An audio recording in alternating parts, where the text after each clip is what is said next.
किसी सिंगर ने, किसी गुलकार ने, किसी गायक ने कह दिया कि फजर की अजान होती है तो मेरी जबरदस्ती मेरी नींद खुल जाती है, ये तो गुंडागर्दी है।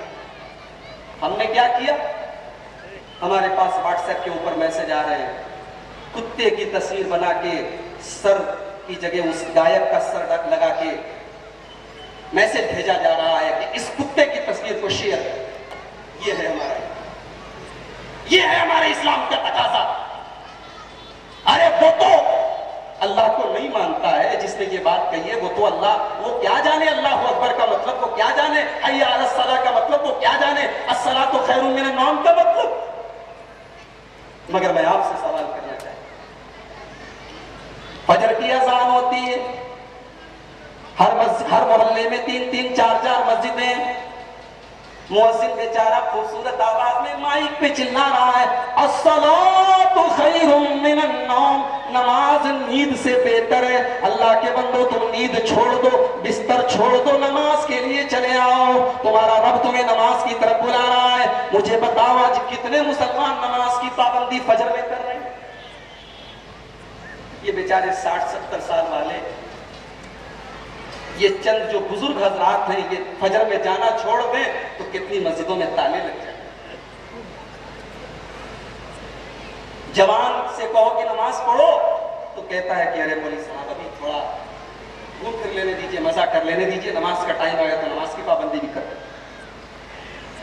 मुझे बताओ किस रसूल की तालीम है, किस कुरान की तालीम है कि जवानी पूरी गुजार दोगे नमाजी की हालत में, और जब बुढ़े हो जाओ, जब न पेट में आंत बचे न मुंह में दांत बचे, तब चलो डंडा लेके नमाज की पाबंदी करो।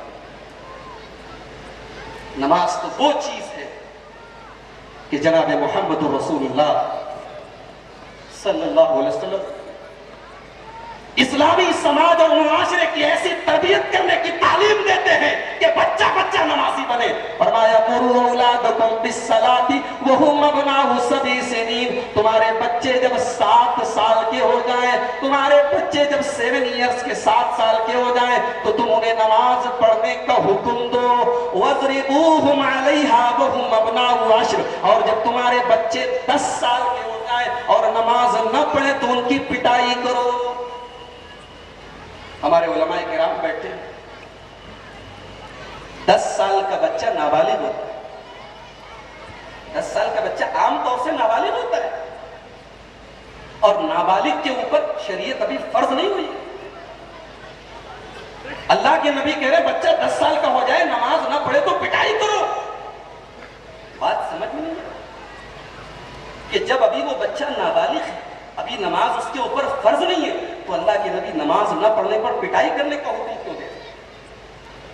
अल्लाह के प्यारे नबी ये बताना चाहते हैं, जब तुम अपने बच्चे को 7 साल की उम्र से नमाज की पाबंदी करवाओगे, उसे मई और जून की गर्मी में भी ज़ोहर और असर की नमाज पढ़वाओगे, उसे नवंबर दिसंबर की सर्दी में भी फजर में अपने साथ लेकर जाओगे, जाड़ा गर्मी बरसात साल के 12 महीने तुम उसको नमाज के लिए लेकर जाओगे, तो 7 साल से 10 साल तक, जब 3 साल तक कंटिन्यू लगातार तुम्हारा लड़का, तुम्हारा बच्चा जब नमाज की पाबंदी करेगा तो नमाज उसकी आदत बन जाएगी, उसकी जिंदगी का एक हिस्सा बन जाएगी। फिर उसके बाद अगर वो नमाज नहीं पढ़े तो इसका मतलब कि वो शरारत कर रहा है, वो लापरवाही कर रहा है। इसलिए अल्लाह के नबी कह रहे हैं पिटाई करो। काश कि हमने अपने बच्चों को 7 साल की उम्र से नमाज की आदत डलवाई होती, तो आज हमारा बच्चा जब 18 साल का हो गया, 20 साल का हो गया, तो हमें शर्म से ये ना कहना पड़ता मौलवी साहब अब तो हमारा लड़का कमाने लगा है, अब हम उससे कह नहीं सकते, अब मौलवी साहब ही कुछ कहे वही कुछ कहे। कितने हमारे भाई ऐसे हैं, उनसे कहो भाई नमाज की पाबंदी करो, बोलेगा मौलवी साहब दुआ करो। बड़ा अच्छा फॉर्मूला है, नमाज आपको पढ़नी है, दुआ मौलवी साहब करें। आप दुकान खोलते हैं तब आपका सामान बिकता है, तब 4 पैसे आपके घर में आते हैं। आपने तो कभी ऐसा नहीं किया कि शटर बंद करके घर बैठे और किसी ने पूछा अरे दुकान नहीं, बोले दुआ कर रहा हूं ना रोजी मिल जाएगी। वहां तो दुआ के साथ दवा भी कर रहे हैं आप, वहां आप कोशिश भी कर रहे हैं, काम भी कर रहे हैं, और जहां नमाज की पाबंदी की बात आई तो मौली साहब से आप कह रहे हैं दुआ कीजिए मौली साहब हम भी नमाज की पाबंदी शुरू करें। मेरे प्यारे भाइयों, नमाज न पढ़ने वाले का क्या अंजाम होगा, जरा आप कुरान का 16वां पारा उठा के देखिए, सूरह मरियम की आयत है, सूरह मरियम। अल्लाह अकबर। वैसे तो पूरा कुरान अल्लाह का कलाम है, लेकिन कुरान की कुछ सूरतें ऐसी हैं कि जब पढ़ो तो दिल पर एक अजीब सी कैफियत तारी होती है।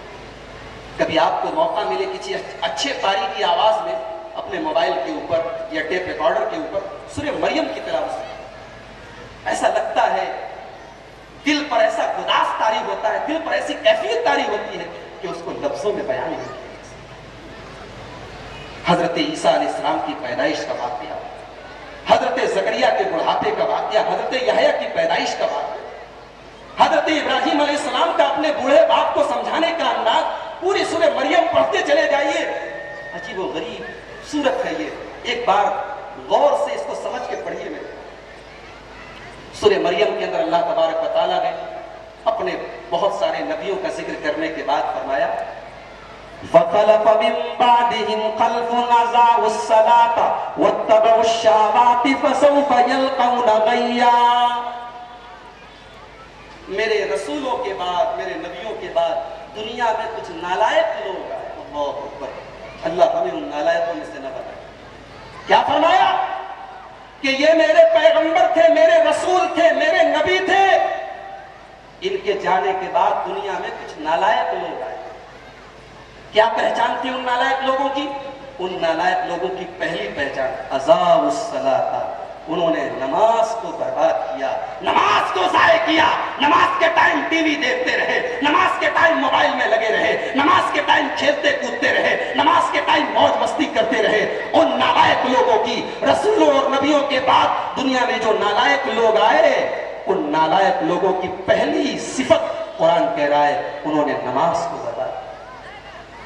और नमाज को क्यों बर्बाद किया?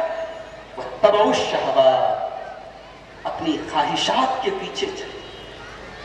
पता यह चला जो नमाज की पाबंदी नहीं करता वो दर हकीकत अपनी ख्वाहिशात के पीछे चलता है, अपनी शहवत के पीछे चलता है, अपने नफ्स के पीछे चलता है। वो इस्लाम पर नहीं चलता, वो सिराते मुस्तकीम पर नहीं चलता, वो नबी अकरम के पीछे नहीं चलता। जो नमाज की पाबंदी न करे वो इत्तिबाए शहवात करता है, वो अपनी ख्वाहिशों के पीछे चलता है।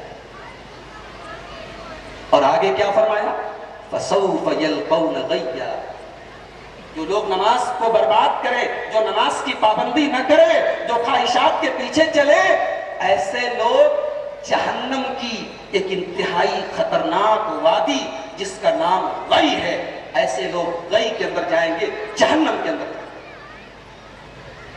जानते हैं बेनमाजी को कैसा अज़ाब दिया जाएगा? बुखारी शरीफ की रिवायत है, बड़ी लंबी हदीस है, पूरी हदीस नहीं पढ़ता, हदीस का वो टुकड़ा मैं सुना देता हूं जिसमें बेनमाजी का अंजाम बताया। हजरत समुरा इब्न जुंदुब कहते हैं कि हम लोग जब अल्लाह के रसूल के साथ फजर की नमाज पढ़ते थे तो एक मामूल था कि रोजाना अल्लाह के नबी पूछते थे, हल रहा मिनकुम रुय्या, किसी ने रात में कोई ख्वाब देखा है? तो सहाबा किराम अगर कोई ख्वाब देखते थे तो अपना अपना ख्वाब बयान करते थे। एक दिन अल्लाह के रसूल ने अपना ख्वाब बयान, और एक मसला याद रहे, रसूल का ख्वाब सच्चा होता है। रसूल को जो कुछ ख्वाब में दिखाया जाता है वो अल्लाह की तरफ से दिखाया जाता है। तो एक दिन अल्लाह के रसूल ने अपना ख्वाब बयान कहा कि ऐ साहबा, आज मैं सोया हुआ था तो मैंने क्या ख्वाब देखा कि मेरे पास दो फरिश्ते आए और मुझे ले गए। मुझे एक जगह लेकर गए तो मैंने देखा कि एक आदमी लेटा हुआ है और एक आदमी खड़ा हुआ है, और जो खड़ा है खींच के मारता है और जो लेटा है उसका सर फट जाता है, उसके सर को कुचल देता है, उसके सर का कीमा कीमा बना देता है।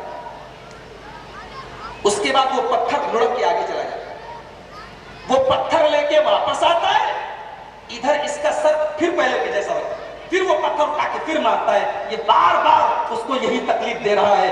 मैंने पूछा सुभान अल्लाह माहाजान, ऐ फरिश्तों ये कौन आदमी लेटा है और इसके साथ ऐसा क्यों होता है? तो फरिश्तों ने जवाब दिया कि ये जो आदमी लेटा है और जिसके सर को कुचला जाता है, ये वो आदमी था जो कुरान का हाफिज था। हमारे बहुत सारे बच्चे तलबा मदरसे के बैठे हुए जो कुरान हिफ्ज कर रहे हैं, बहुत सारे हाफिज भी बैठे हैं। कहा कि ये आदमी कुरान का हाफिज था, कुरान को सीखा करता था, लेकिन कुरान को सीखने के बाद फयरफज़ुहु, कुरान को छोड़ देता का दो मतलब है। एक मतलब तो यह है कि कुरान एक बार हिफ्ज कर लिया, अब उसके बाद उसको रिपीट नहीं करता है, दोहराता नहीं है, दौर नहीं करता है, कुरान भूल जाता है। एक मतलब तो यह है, और दूसरा मतलब यह है कि कुरान को याद तो कर लिया, कुरान को सीख तो लिया, लेकिन की तरह कुरान का हाफिज बन गया, लेकिन कुरान क्या कह रहा है उसकी जिंदगी में कुरान से कोई मतलब नहीं था। और दूसरा क्राइम, दूसरा जुर्म क्या करता था, वह यनामु अनिस्सलातिल मक्तूबा, अल्लाह के नबी फरमाते हैं कि फर्ज नमाज के टाइम सोया,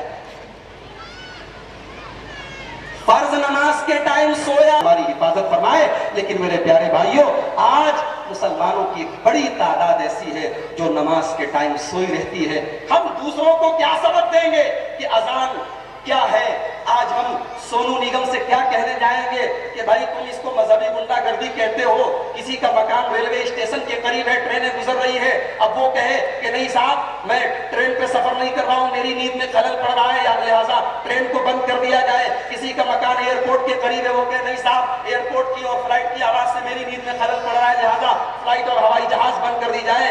नहीं जनाब आली, सोनू निगम साहब, आप एक समाज में रहते हैं और समाज में जब रहा जाता है तो समाज की बहुत सारी चीजों को बर्दाश्त करना पड़ता है। ये मुख्तलिफ मज़ाहिब के मानने वालों का समाज है, यहाँ मंदिरों की घंटियां भी हैं, यहाँ गिरजाघर और चर्च भी है, यहाँ गुरुद्वारे भी हैं और यहाँ मस्जिदें भी हैं, और जहाँ मस्जिदें हैं वहाँ अजान भी इंशाअल्लाह होती रहेगी। और जो अजान के दुश्मन है वो ये जान ले, नबी अकरम की वो हदीस अपने दिमाग के सामने रखें, अपनी नजर के सामने रखें कि अल्लाह के नबी फरमाते हैं।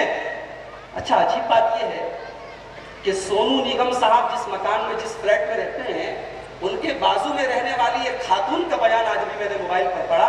उनका कहना है कि मेरे घर में तो कभी अजान की आवाज आती ही नहीं।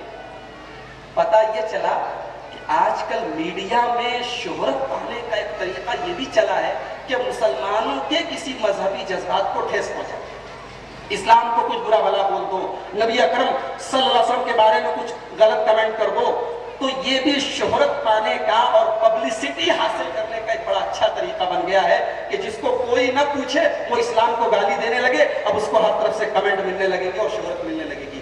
तो बहरहाल मैं अर्ज ये कर रहा था कि नमाज की पाबंदी इस्लाम के अंदर किस कदर जरूरी है और नमाज न पढ़ने वाले का अंजाम क्या होगा।